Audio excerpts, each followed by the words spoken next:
Hello, we are live again from Edinburgh and London. I'm getting really good at this. Welcome, Juliet, again. Juliet Scarp and Veronica Appleford-Devinsova, as you can see on the screen. And we are here to discuss, or I will be asking the questions. Juliet will be sharing her extensive knowledge, as always. And we are here to discuss tonight's topic, which is in continuation with what we have touched on in the previous two broadcasts.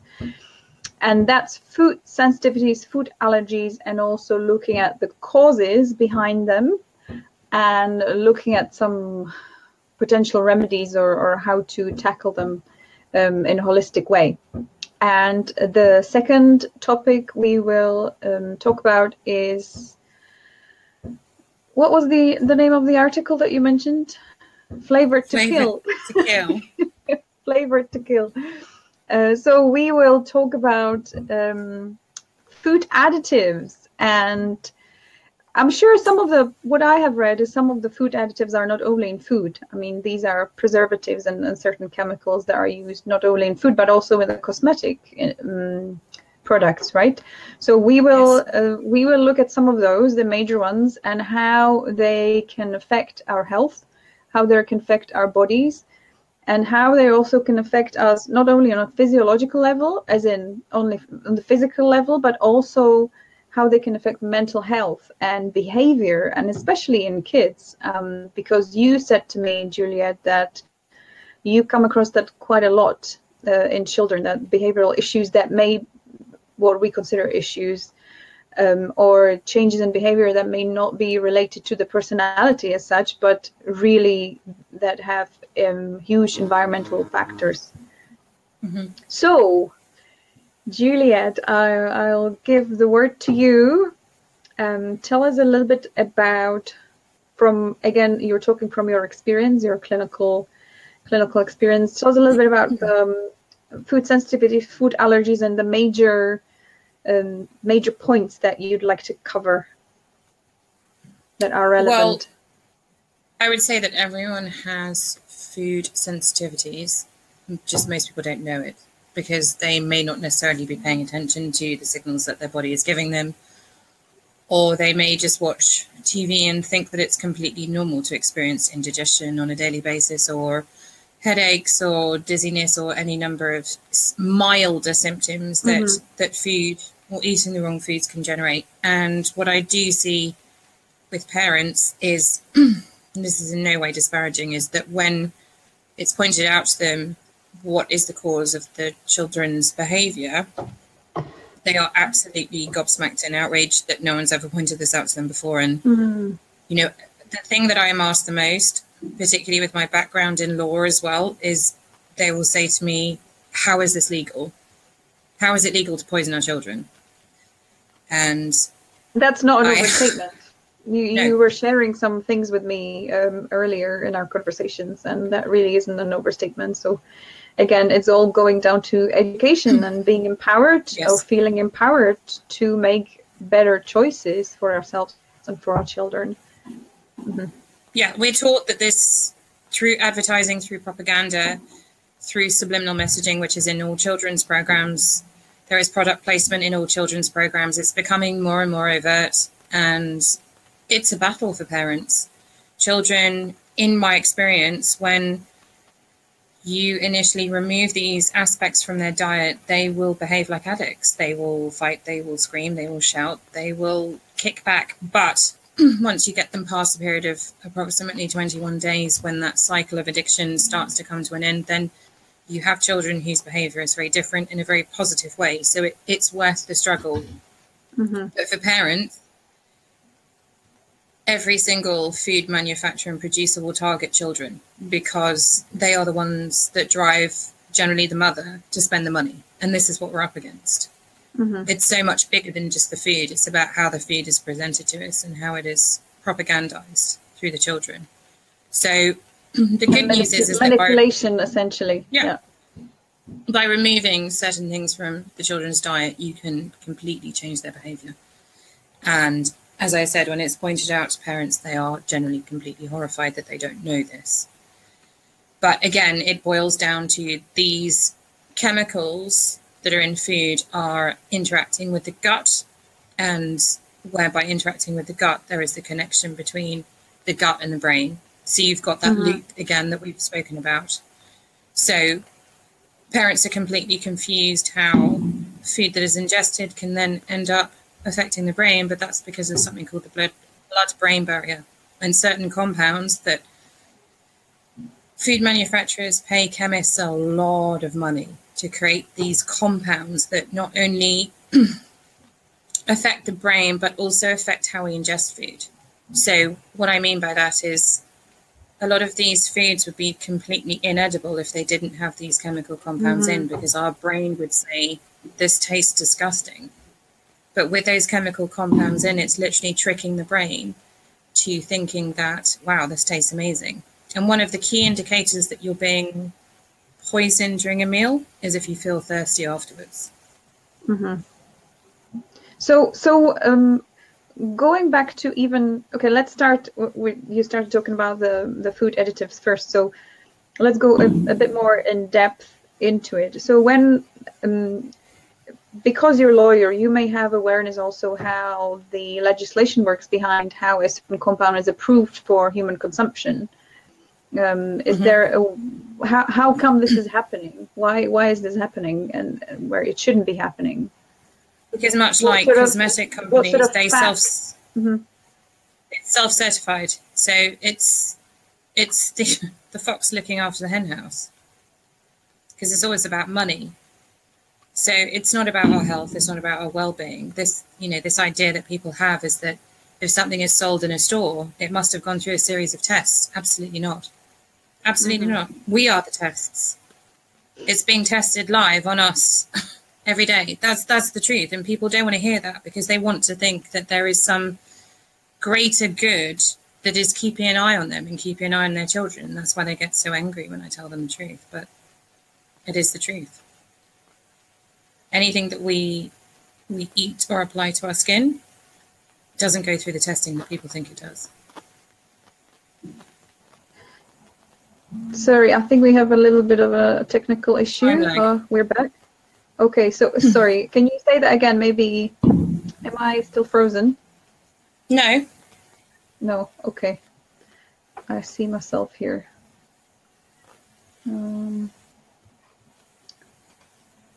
Let me do something here. I don't want you to continue if we have the same issue. So I'll just close a couple of windows here so it doesn't distract us. Hopefully that will be fine now. Okay, so you were talking, where I lost you was that we have an assumption that that foods are certified somehow for safety before they go into shops and in the stores.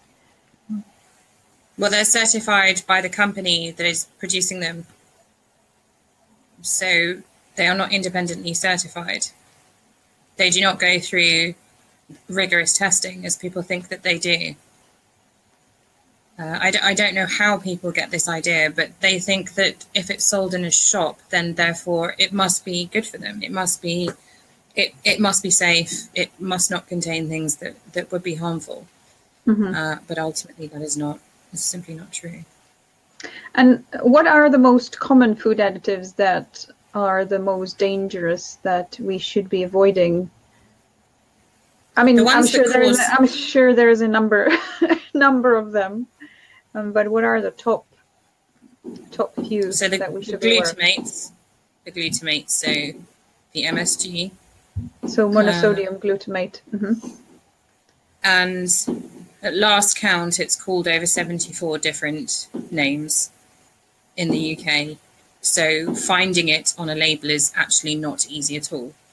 It can be called anything from natural flavouring through to protein enhancers. I mean, it's mind-boggling. And again, the labelling laws are a topic for separate discussion, because people don't realise what is and is not required to be labelled. Let's put it this way, the label is not the full story. E-numbers, of which there are so many, E-numbers, colourings, preservatives as well. For me, preservatives and MSG are the two worst offenders, but then Other people would say that colorings are way worse, particularly in children. I think E numbers in colorings have the most profound effect on children. Mm-hmm. And what sort of effects you were talking? That you've seen, maybe you've seen this from your experience. Bedwetting, speech delay, digestive discomfort and upset, sleep difficulties and insomnia, teeth grinding, behavioural problems, aggression.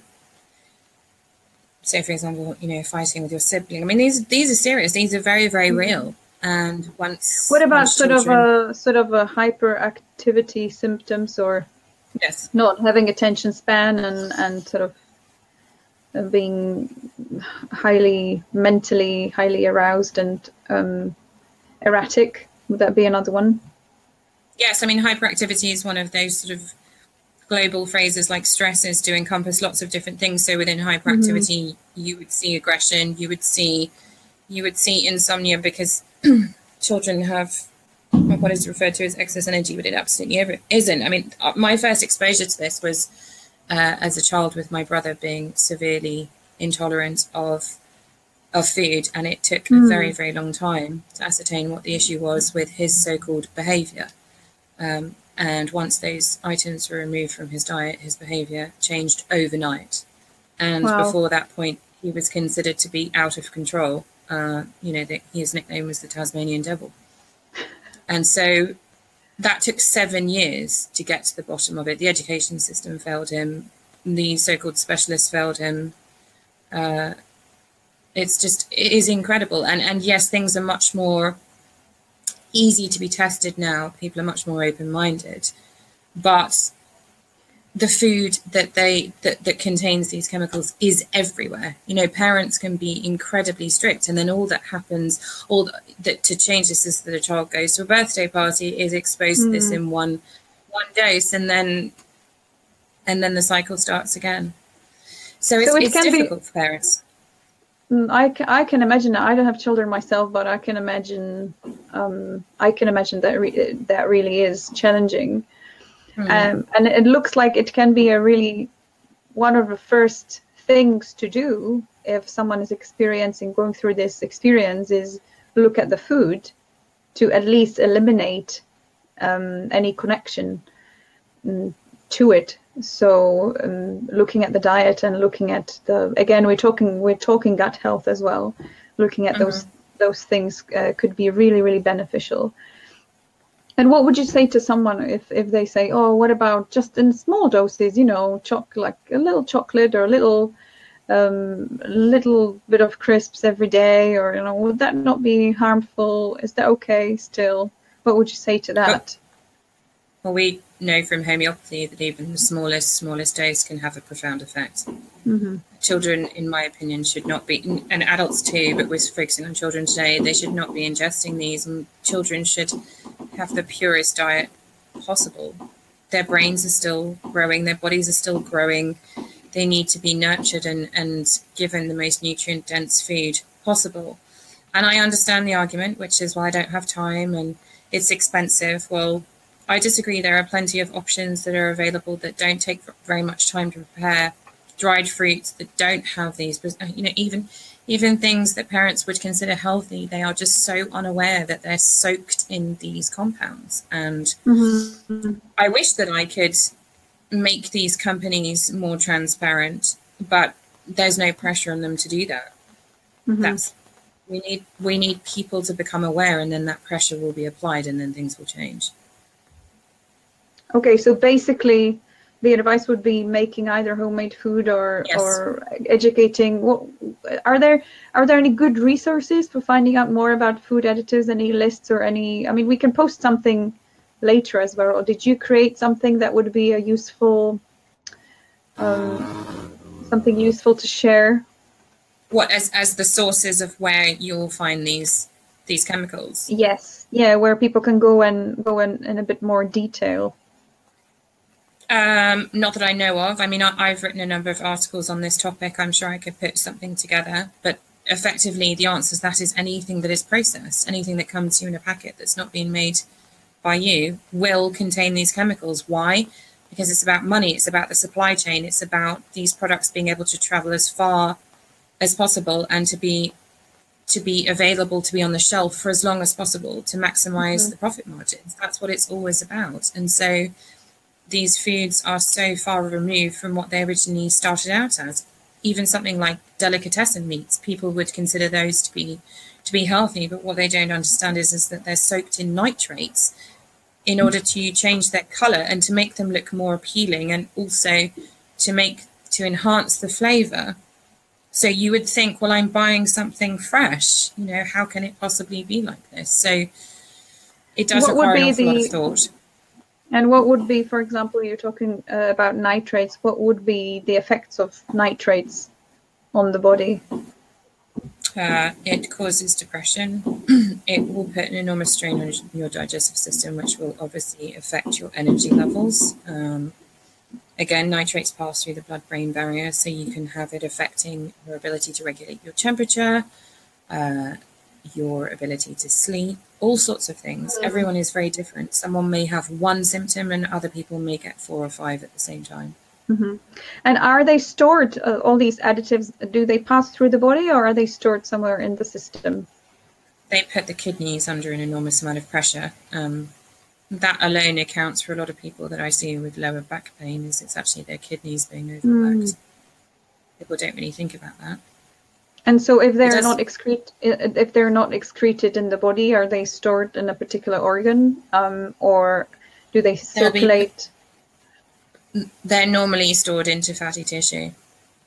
Okay. So the body, once there's another thing the body does, is that once the toxic load has gotten to a certain amount, the body will start laying down fat cells in order to protect the organs from these. That's what cellulite is, effectively. And that's why skinny people get cellulite, which is a question I get asked a lot. Is because it's basically those fat cells are protecting the rest of the body from those toxins. It's almost like being wrapped up in a blanket. So our body always wants to protect the vital organs and wants to make it function. And then if you want to get rid of those, if you're changing your lifestyle again and you're paying attention to what you're putting into your body, you're restoring your gut health, then they will be then excreted back into the bloodstream and back outside of the body. Is that correct? Yes, absolutely. And that's what you need to do, is to get your lymph moving. And I was discussing this last week with a client. One of the best ways to get lymph moving is to use a rebounder. So put your kids on a trampoline. If you want to get their lymph moving and the toxins being excreted from the body, it's one of the quickest ways to do it. Oh, fantastic. My mum's got one in the garden, so I shall go and jump on it. Not tonight, though.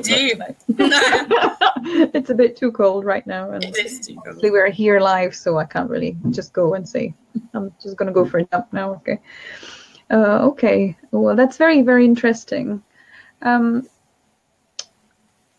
What else was there? Was there anything else that you wanted to touch on that you felt important?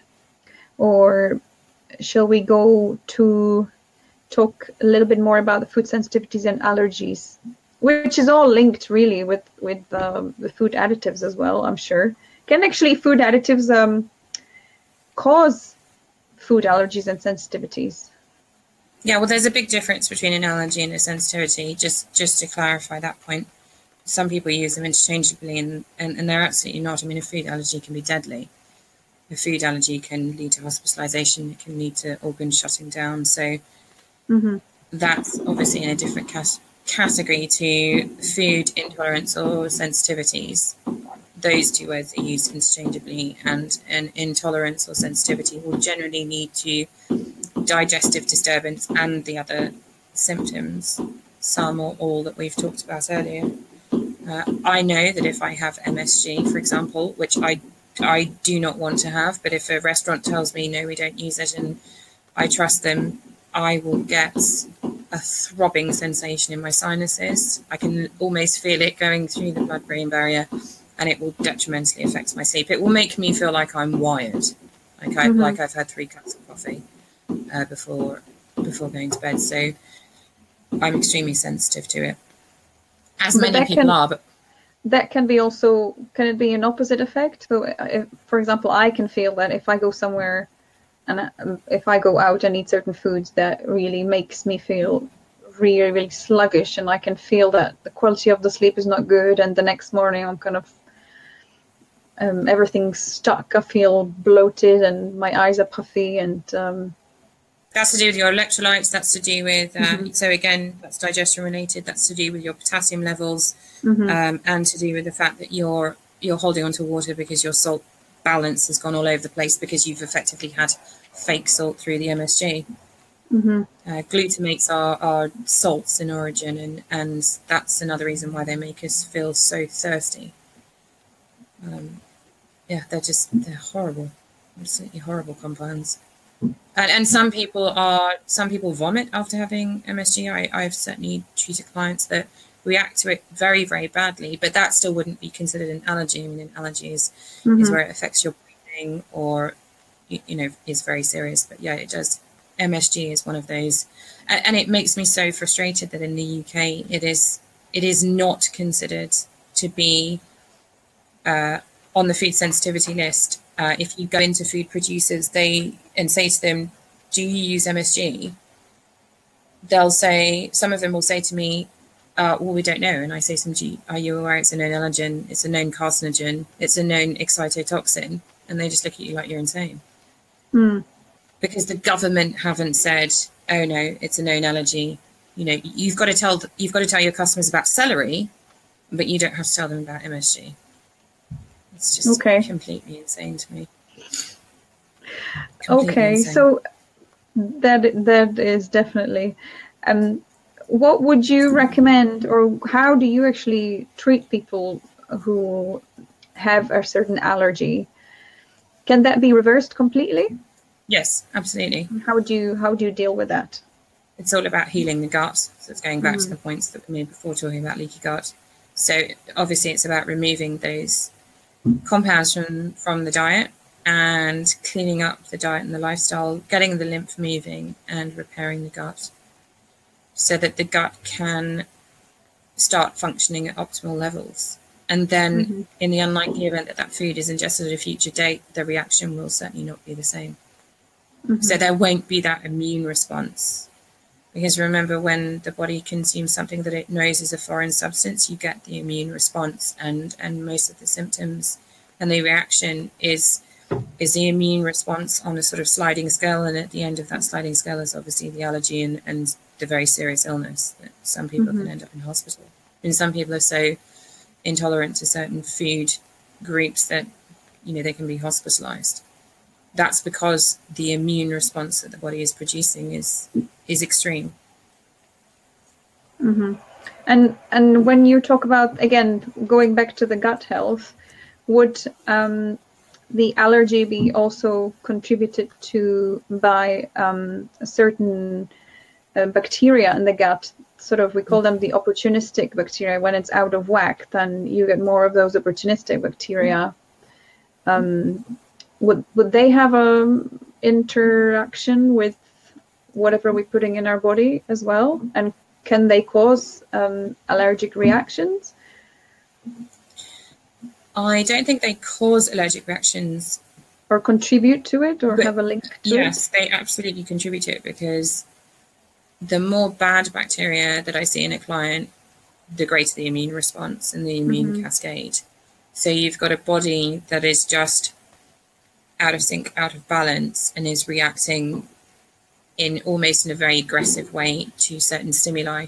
And the greater the stimuli, the more reaction. So where there's yeast overgrowth or fungal infection, you also have bad bacteria, and that's when I see the strongest responses, particularly in children, because again, gut dysbiosis I'm seeing it in every child that I treat, because as I said before, I'm seeing children with skin issues and they absolutely have a gut issue. And therefore, if they have a gut issue, they're going to be reacting to food additives in a more extreme fashion than a child that doesn't have a gut issue. They're going to be having a a weaker immune response to the outside world. By that, I mean that they will catch coughs, colds, flus, stomach bugs, those kind of things. The other thing I see them picking up much more is things like parasites, nits, the sort of external invaders that you'd really rather your children didn't pick up. Mm-hmm. And yeah, so they've got that weakness in the interaction that they have with the outside world, but what's going on within them is an extreme immune response. So where they need the extreme response is to respond to external stimuli, but they don't have that, but they do have it to themselves, if that makes sense. Mm-hmm. So what they're ingesting can cause absolute chaos, and parents are just, most of them are completely at a loss for why their child is just constantly sick or constantly behaving badly or cannot concentrate or cannot sleep or continually wets the bed, all these things that cause extreme stress to parents. And quite often it's a gut dysbiosis and a food intolerance at the bottom of it all. That's quite amazing. And I really hope that the information that we are sharing and that you have kindly agreed to share with everyone is, even if it's one person who will watch this, and that will make a difference to how they act and how they start educating themselves about what can cause their children's problem. And I lost myself there in that sentence, but right, I really hope that this will be helpful. If it's just one person, that will make a difference and that will make us very happy. But if this resonates you, and you know someone who may be going through the same issues, please do share that video with them. And you can share other videos that we have done together.